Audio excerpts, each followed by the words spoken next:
एक बार फिर से आप सभी का स्वागत है आपके अपने YouTube चैनल रियल डायमंड पर। दोस्तों आज हम बात करेंगे चापलूसों की। जी हाँ, चापलूस अक्सर हमारे इर्द गिर्द पाए जाते हैं और वो हमारी झूठी प्रशंसा करते हैं। तो चापलूस हमारे लिए कितने खतरनाक है आज के इस वीडियो में जान लेते हैं। तो इस वीडियो का टाइटल ही हमने रखा है सावधान चापलूसों से। दोस्तों चापलूस दूसरों को छलता है लेकिन वह भूल जाता है कि वह दूसरों को नहीं बल्कि स्वयं के साथ छल कर रहा है।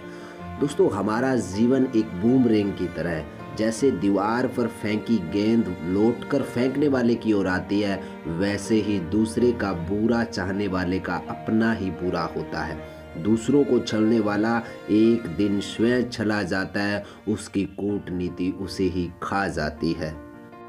जो प्रेम जताकर प्राण हर लेते हैं, जो रोशनी दिखाकर आंख फोड़ देते हैं। जो प्रेम जताकर प्राण हर लेते हैं, जो रोशनी दिखाकर आंख फोड़ देते हैं। जो मुख के मीठे और मन के झूठे होते हैं, जो दिमाग के बड़े और दिल के छोटे होते हैं। दोस्तों झूठी प्रशंसा से झूठी प्रशंसा सुनकर गर्व महसूस न करें, बल्कि जो व्यक्ति झूठी प्रशंसा करने के आदी हो गए हैं उन्हें भी अपने पास फटकने न दें। दोस्तों महिलाओं की सबसे बड़ी कमजोरी है आत्म प्रशंसा। आप कितनी सुंदर है, प्रशंसा के ये दो शब्द उन्हें पिघला देते हैं और वे सब कुछ न्यौछावर करने को तैयार हो जाती है। आजकल तो नेता अभिनेताओं की तरह साधु संत भी खुशामद करने वाले चापलूस और चाटुकारों से घिरे रहते हैं। आत्मा में जीने वाले लोग वाह वाह लूटने में लगे हैं और वाह वाह शब्द का विलोम क्या बनता है, हवा हवा।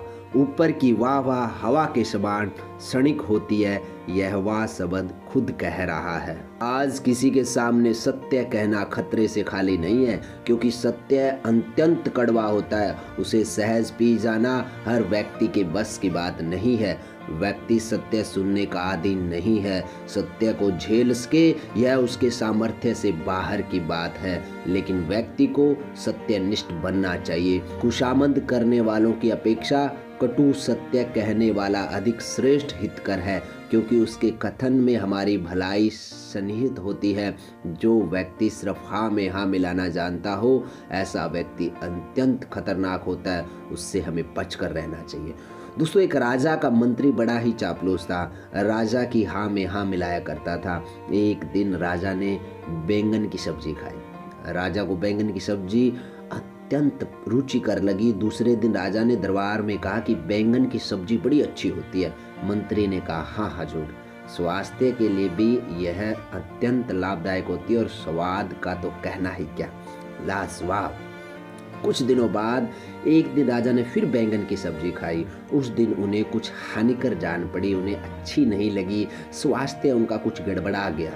दूसरे दिन राजसभा में राजा ने फिर कहा कि बैंगन बड़ी बेकार चीज है।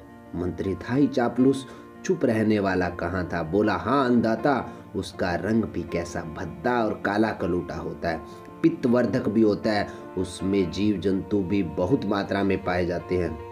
एक व्यक्ति ने दोनों दिन की बातें सुनी थी। उसने कहा मंत्री जी, उस दिन तो आपने बैंगन की प्रशंसा के पुल बांध दिए थे और आज उसकी ही बुराई क्यों कर रहे हैं। मंत्री ने कहा अरे भोले आदमी, हम बैंगन के नौकर नहीं, हम तो राजा के नौकर हैं। राजा को खुश रखना ही हमारा जीवन है और राजा को नाराज करना ही हमारी मृत्यु है।